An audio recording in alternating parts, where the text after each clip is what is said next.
South eastern central railway থেকে একটা notice বেরিয়েছে যেখানে বহু সংখ্যক অ্যাপ্রেন্টিস পোস্টে রিক্রুটমেন্ট করা হচ্ছে। হ্যাঁ বন্ধুরা, সাউথ ইস্ট সেন্ট্রাল রেলওয়ে থেকে একটা নোটিশ বেরিয়ে এসেছে যেখানে বহু সংখ্যক অ্যাপ্রেন্টিস পোস্টে রিক্রুটমেন্ট করা হচ্ছে। তো বন্ধুরা, এই ভিডিওর মাধ্যমে বোঝাবো এই পোস্টে কারা কারা আবেদন করতে পারবেন, কী কী যোগ্যতার প্রয়োজন রয়েছে এবং আবেদন কীভাবে করবেন। আবেদনের শুরুর তারিখ, শেষ তারিখ সমস্ত এই ভিডিওর মাধ্যমে বুঝিয়ে দিচ্ছি। যদি আপনারা 5 মিনিটের ভিডিওটা ধৈর্য ধরে দেখেন তো আপনারা অনেকটাই বুঝতে পারবেন। যদি বুঝতে পারেন সেক্ষেত্রে আপনাদের ফর্ম ফিল আপ করতে অনেকটাই সুবিধা হয়ে যাবে। তো বন্ধুরা, শেষ অবধি ভিডিওটা দেখতে থাকুন। দেখুন বন্ধুরা, অন স্ক্রিন নোটিফিকেশনটা শো করছে, যদি স্ক্রিনের দিকে খেয়াল করেন তাহলে বুঝতে পারবেন অ্যাকচুয়ালি কোন জায়গা থেকে নোটিশটা বেরিয়ে এসেছে। দেখুন এখানে ফার্স্টে এখানে উল্লেখ করে লেখা রয়েছে, দেখুন south east central railway personal department divisional railway manager office Bilaspur, এই জায়গা থেকে নোটিশটা বেরিয়ে এসেছে। তারপরে সাবজেক্ট হিসেবে লেখা রয়েছে যেটা engagement of act apprentice in south east central railway Bilaspur division for the year 2024-2025 under apprentice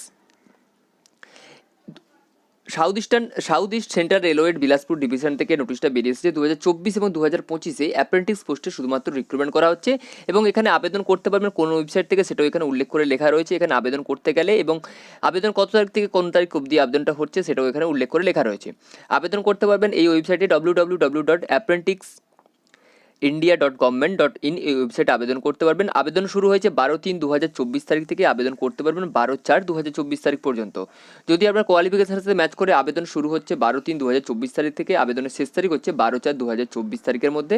আমি ওয়েবসাইটটা বললাম, তাছাড়া আমরা ডিসক্রিপশন বক্সে ওয়েবসাইটের লিঙ্ক এবং এই নোটিশের পিডিএফ লিঙ্কটা দিয়ে দিয়েছি, ওখান থেকে আমরা ডিরেক্ট আপনার নোটিশটা ভালো করে চেক আউট করবেন এবং যদি আপনাদের কোয়ালিফিকেশনের সাথে ম্যাচ করে তাহলে আপনারা অবশ্যই আমরা ডিরেক্ট অনলাইনের মাধ্যমে আপনারা ফর্মটা ফিল আপ করতে পারবেন। আমরা ডিসক্রিপশন বক্সে অনলাইনের ডিরেক্ট লিঙ্ক এবং এই পিডিএফ এর লিঙ্ক দেওয়া রয়েছে, ওখান থেকে আমরা ডিরেক্ট আপনারা আবেদন করে নিতে পারবেন। তারপরে দেখুন এখানে ভ্যাকেন্সিগুলো এখানে উল্লেখ করে লেখা রয়েছে। এখানে টোটাল 19টা ভ্যাকেন্সি রয়েছে, যেখানে 1 নম্বরে লেখা রয়েছে দেখুন কার্পেন্টার, 2 নম্বরে লেখা রয়েছে সিওপি এবং 3 নম্বরে লেখা রয়েছে draftsman, 4 electrician, electronic fitter, machinist, painter, plumber, mechanical, stenographer English, stenographer Hindi, diesel mechanic, turner, welder, wireman, chemical laboratory assistant, digital photographer, এই পোস্টের জন্য ওগুলো আবেদন করতে পারবেন। টোটাল এখানে শূন্যপদ রয়েছে 733টা, এখানে শূন্যপদ রয়েছে। এখানে সেটা ক্যাটাগরি অনুযায়ী এখানে শূন্যপদটা এখানে উল্লেখ করে লেখা রয়েছে।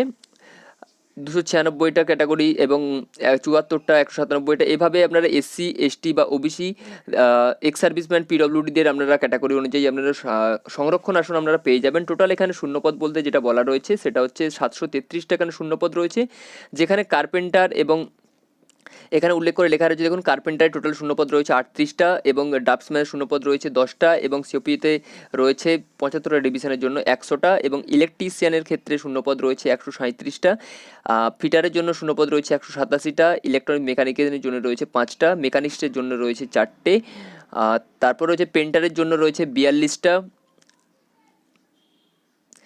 প্লাম্বারের জন্য রয়েছে 25টা এবং মেকানিকের জন্য রয়েছে 15টা এবং স্টেনোগ্রাফারের জন্য রয়েছে 27টা এবং স্টেনোগ্রাফার হিন্দির জন্য রয়েছে 19টা এবং ডিজেল মেকানিকের জন্য রয়েছে 12টা, টার্নারের জন্য রয়েছে 4টে, ওয়েল্ডারের জন্য 18টা, ওয়্যারম্যানের জন্য 80টা এবং কেমিক্যাল ল্যাবরেটরি অ্যাসিস্ট্যান্টের জন্য 4টে এবং ডিজিটাল ফটোগ্রাফের জন্য 2টো। টোটাল মিলিয়ে এখানে 733টা শূন্যপদ রয়েছে।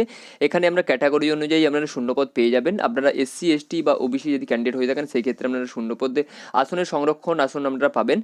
এই ক্ষেত্রে আপনাদের কী কোয়ালিফিকেশান লাগবে সেটাও এখানে উল্লেখ করে লেখা রয়েছে। যদি আপনারা এই ফর্ম ফিল আপ করতে চান, এখানে আপনাদের কোয়ালিফিকেশান যেটা লাগবে সেটা হচ্ছে must have pass 10th class equivalent under 10+2 system or its equivalent. অবশ্যই আপনাকে মাধ্যমিক পাস হতে হবে, মাধ্যমিক মানে 10+2 এবং সাথে আপনার যেটা থাকতে হবে সেটা হচ্ছে আইটিআই। অবশ্যই আপনাকে মাধ্যমিক পাস এবং সাথে আপনাকে আইটিআই অবশ্যই পাস করা থাকতে হবে, তাহলেই আপনারা এই পোস্টে আবেদন জানাতে পারবেন।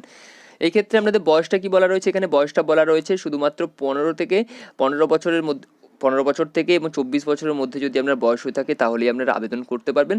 12/4/2024 তারিখের মধ্যে আপনার বয়স হতে হবে 24 বছরের মধ্যে। যদি আপনি এসসি বা এসটি বা ওবিসি হয়ে থাকেন, এসসিরা আপনারা 5 বছরের ছাড় পাবেন, যদি ওবিসি ক্যান্ডিডেট হয়ে থাকেন সেক্ষেত্রে আপনারা 3 বছরের ছাড় পাবেন। যদি আপনি এক্স সার্ভিসম্যান হয়ে থাকেন সেক্ষেত্রে আপনারা 10 বছরের এক্স সার্ভিসম্যান এবং পিডব্লিউডি ক্যান্ডিডেট হয়ে থাকেন সেক্ষেত্রে আপনারা 10 বছরের আপনারা ছাড় পেয়ে যাবেন। তারপরে দেখুন এখানে বয়সটা এখানে ভালো করে উল্লেখ করে লেখা রয়েছে, সেটা আপনারা আরও ভালো বুঝতে পারবেন। যদি আপনি জেনারেল হয়ে থাকেন আপনার বয়স হতে হবে 12/4/2000 থেকে 12/4/2009 মধ্যে আপনার বয়স হতে হবে। যদি আপনি এসসি ক্যান্ডিডেট হয়ে থাকেন সেক্ষেত্রে 12/4/19 1995 থেকে 12/4/2009 এই তারিখের মধ্যে আপনার বয়সটা হতে হবে। যদি আপনি পিডব্লিউডি ক্যান্ডিডেট হয়ে থাকেন সেক্ষেত্রে 12/4/1990 থেকে 12/4/2009 এর মধ্যে আপনার বয়স হতে হবে, এবং ওবিসি ক্যান্ডিডেট হয়ে থাকলে আপনি 12/4/1997 থেকে 12/4/2009 এর মধ্যে আপনার বয়স হতে হবে। তো এটা হচ্ছে টোটালি হচ্ছে 1 বছরের কন্ট্রাকচুয়াল রিক্রুটমেন্টটা করা হয় মাধ্যমিকের নাম্বার এবং আইটিআই পার্সেন্টেজ অনুযায়ী আপনাদের সিলেকশন প্রসিডিউরটা মেরিট লিস্টটা হয়, যেটা হচ্ছে আমরা মাধ্যমিকের নাম্বার এবং আইটিআই নাম্বার অনুযায়ী আপনাদের মেরিট লিস্টটা এখানে তৈরি করা হবে। তো যদি আপনারা ফর্ম ফিল আপ করতে চান অবশ্যই আপনারা ফর্মটা ফিল আপ করতে পারেন। এখানেও আবার উল্লেখ করে লেখা রয়েছে যে ডেটটা আপনাদের আবেদনের শেষ তারিখের ডেটটা এখানে আপনাদের তবু আরেকবার ভালো করে দেখিয়ে দিই, তাহলে আরও ভালো বুঝতে পারবেন।